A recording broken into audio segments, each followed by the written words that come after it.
आदाब दोस्तों, मैं हूं M A Wajid. Prime time में आज हम बात करेंगे हिंदी फिल्मों के मशहूर और मारूफ अदाकार, प्रोड्यूसर, डायरेक्टर गुरुदत्त की, जिन्होंने हिंदी सिनेमा में खूब नाम कमाया। तरक्की के आसमान पर पहुंचने के बाद वो अपनी इसी तरक्की पर कायम न रह सके। फिर एक दिन ऐसा आया कि वो फिल्मी हलके से दूर होते चले गए और मुंबई की एक खोली में दम तोड़ दिया। ऐसे मौके पर हमने देखा कि इस मशहूर और मारूफ अदाकार के साथ उनका अपना खानदान नहीं देखा गया।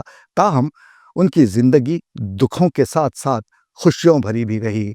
पेश है गुरुदत्त पर हमारे नुमाइंदे मोहम्मद सिराजुद्दीन की मुंबई से ये खास रिपोर्ट।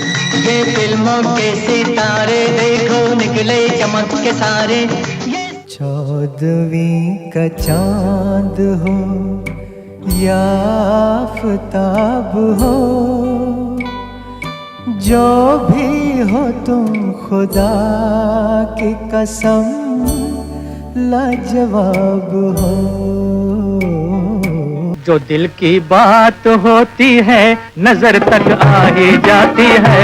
हिंदुस्तान के मायानाज अदाकार, फिल्मसाज और हिदायतकार गुरुदत्त के बारे में हिंदुस्तान के लीजेंड और शहंशाह जज्बात दिलीप कुमार ने कहा था कि उनके दोस्त गुरुदत्त अपनी शोहरत को ना संभाल सके। उन्हें जिंदगी में अगर किसी फिल्म के ना करने का मलाल था तो वो गुरुदत्त की फिल्म प्यासा थी, जिसने इंडियन सिनेमा का रुख बदल दिया। और इसी फिल्म ने गुरुदत्त को बतौर अदाकार और हिदायतकार दायमी शोहरत बख्शी। आज से 100 साल कबल सन 1925 को गुरुदत्त का जन्म हुआ, लेकिन अगर आपसे कोई पूछे कि वसंत कुमार शिवशंकर पाडुकान को क्या आप जानते हैं, तो शायद आप अपनी लाइल्मी का इजहार करेंगे। लेकिन जब कोई गुरुदत्त का नाम ले तो आप ना सिर्फ उन्हें बल्कि उनकी फिल्मों के नाम भी गिनवा सकते हैं। दरअसल गुरुदत्त वसंत कुमार शिवशंकर पाडुकान के नाम से कर्नाटक के एक ब्राह्मण खानदान में पैदा हुए। उनके वालिदैन टीचर थे और जब वो बचपन में कोलकाता पहुंचे तो उन पर बंगाली तहजीब व तमद्दुन ने इस कदर असर डाला कि उन्होंने अपना नाम तक बंगाली रख लिया। उन्होंने शुमाली रियासत उत्तराखंड के एक डांसिंग और कोरियोग्राफी स्कूल में दाखिला लिया, लेकिन उसे अधूरा छोड़ दिया और टेलीफोन ऑपरेटर की नौकरी कर ली। उनका दिल इसमें भी नहीं लगा और वो अपने वालिदैन के पास बम्बई आ गए। उस वक्त बॉम्बे से ज़्यादा फिल्मों का मरकज़ पुणे का भारत स्टूडियो था, जहां उनकी मुलाकात अदाकार रहमान और देवानंद से हुई, जो उनके ताहयात जिगरी दोस्त रहे।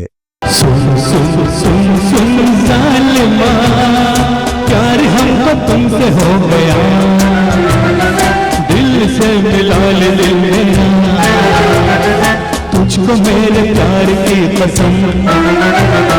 जा जा जा जा बेवफा, कैसा प्यार कैसे प्रीत रे, तू ना किसी का मीत रे, झूठ मेरे प्यार की कसम। रहमान को साहिब बीबी और गुलाम चौधरी का चांद समेत कई फिल्मों में देखा जा सकता है। देवानंद और गुरुदत्त की दोस्ती की कहानी एक शर्त से शुरू होती है, जिसे देवानंद ने ड्राई क्लीनर को दिया था, जहां से गुरुदत्त ने उसे उड़ा लिया था, क्योंकि उस दिन उनके पास कोई साफ शर्ट पहनने को नहीं थी।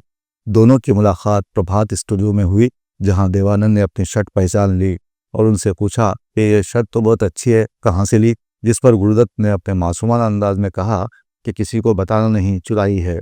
देवानंद उनसे मुतासिर हुए बगैर न रह सके। ये दोनों स्टार्स के स्ट्रगल के दिन थे, इसलिए दोनों ने एक दूसरे से वादे किए। देवानंद ने कहा अगर उन्हें मौका मिला तो वो अपने फिल्म की हिदायतकारी गुरुदत्त से करवाएंगे, जबकि गुरुदत्त ने कहा कि उन्हें मौका मिला तो वो देवानंद को अपनी पहली फिल्म में बतौर अदाकार लेंगे।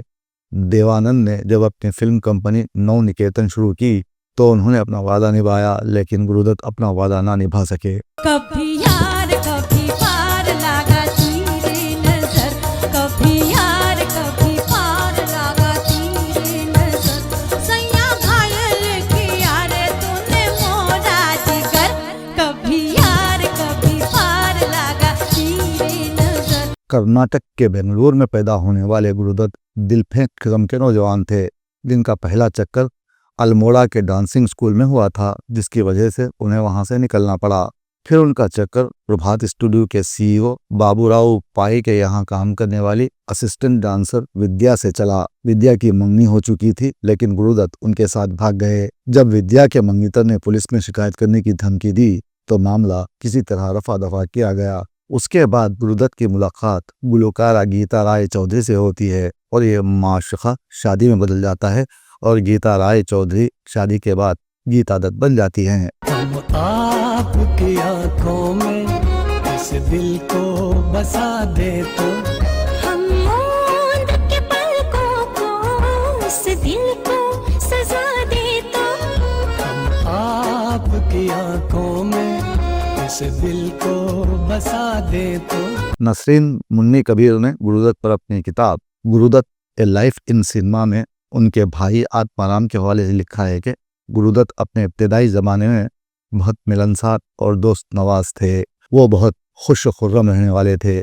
शायद उनकी फिल्मों की कामयाबी ने उन्हें बहुत ज़्यादा महदूद कर दिया था और वो लोगों से दूर दूर ही तन्हा रहने लगे।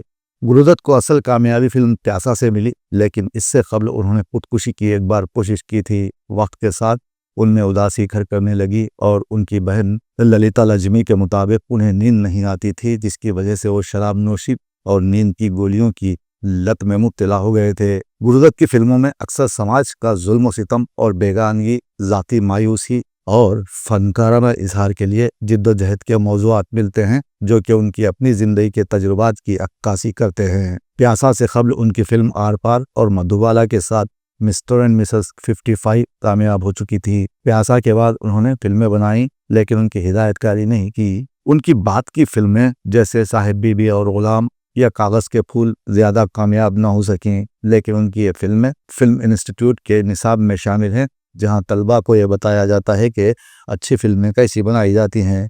कहा जाता है कि अदाकारा वहीदा रहमान से खुर्बत के बाइस उनकी अहलिया गीता उनसे अलग रहने लगीं। जाने वो कैसे लोग थे जिनके प्यार को प्यार मिला। वो नादरीन की तवज्जो हासिल करने और उनका मूड बनाने और बयानियों को बढ़ाने के लिए रोशनी और साए, क्लोजअप, शॉट्स और कैमरा के जावियों के इस्तेमाल के माहिर गर्दाने जाते थे।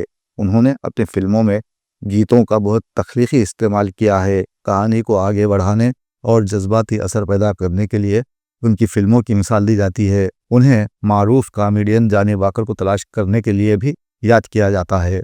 गुरुदत्त की फिल्मों में अक्सर उनकी अपनी ज़ाती ज़िंदगी के अनासिर के साथ गहरी वाबस्तगी के तौर पर देखा जाता है, जिसमें उनकी बेखौबी, अफसरदगी और उनकी परेशान कुन शादी के साथ उनकी मुसलसल जिद्दोजहद शामिल नजर आती है। गुरुदत्त ने अदाकारा वहीदा रहमान के साथ एक माहिदा किया, जिसके तहत उन्होंने प्यासा, साहिब बीबी और गुलाम, कागज़ के फूल और चौधरी का चांद जैसी फिल्में बनाई।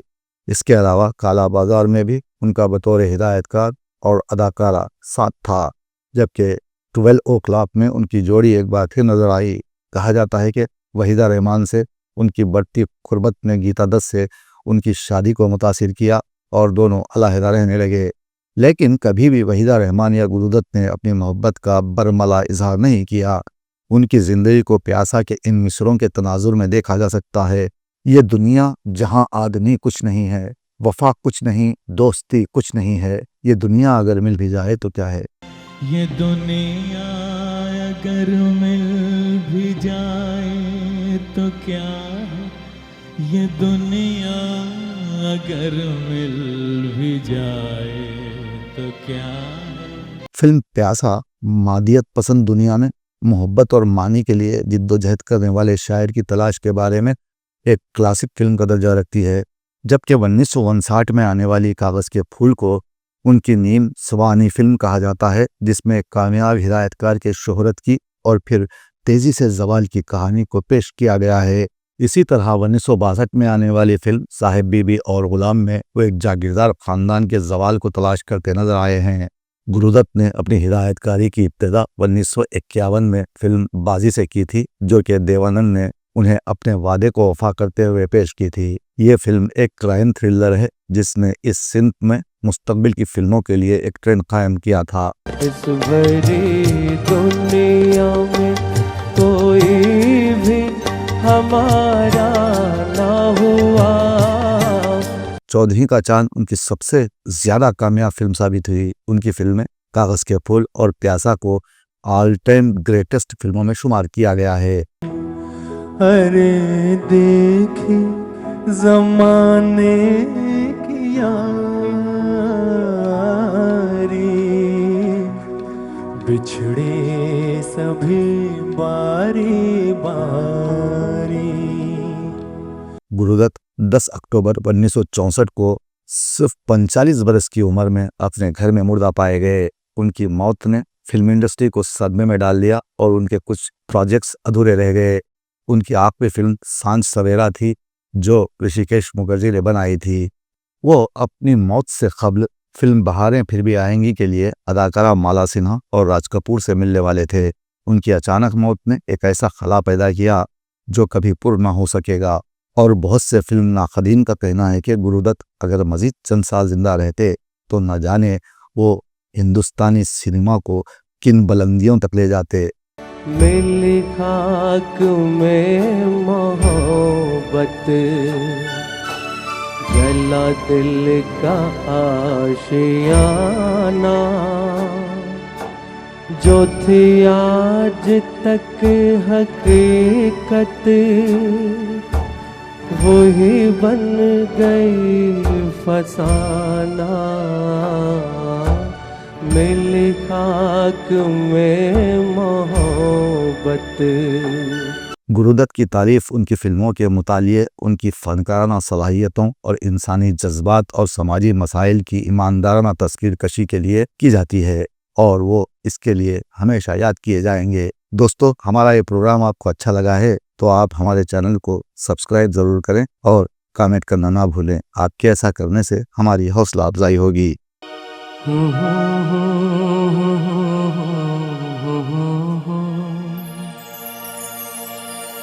ये कूचे ये नीलाम घर दिल कशी के, ये कूचे ये नीलाम घर दिल कशी के, ये लुटते हुए कारवा जिंदगी के।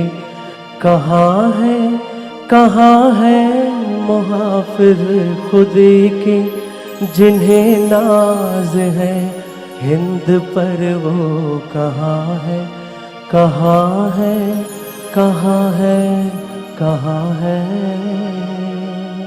ये पुरपेच गलियां, ये बदनाम बाजार, ये गुमनाम राहे, ये सिक्कों की झनकार, ये इस्मत के सौदे, ये सौदों पे तकरार, जिन्हें नाज है हिंद पर वो कहाँ है, कहाँ है, कहाँ है, कहाँ है। ये फिल्मों के सितारे देखो निकले चमक के सारे। మీరు డయాబెటిక్ అయి ఉంటే ఒక్క fasting blood sugar, post prandial blood షుగర్తో సరిపెట్టుకోకండి. మీకు కావాల్సింది సంపూర్ణ డయాబెటిక్ ప్యాకేజ్. అందుకే యాపిల్ డయాగ్నోస్టిక్ సెంటర్ వారు అందిస్తున్న యాపిల్ డయా కేర్ కేవలం 599 రూపాయలతో అన్ని రకములైనటువంటి డయాబెటిక్ పరీక్షలు నిర్వహించబడును. ధర తక్కువ, ఫలితం ఎక్కువ. సంప్రదించండి 8008804014 9000009790.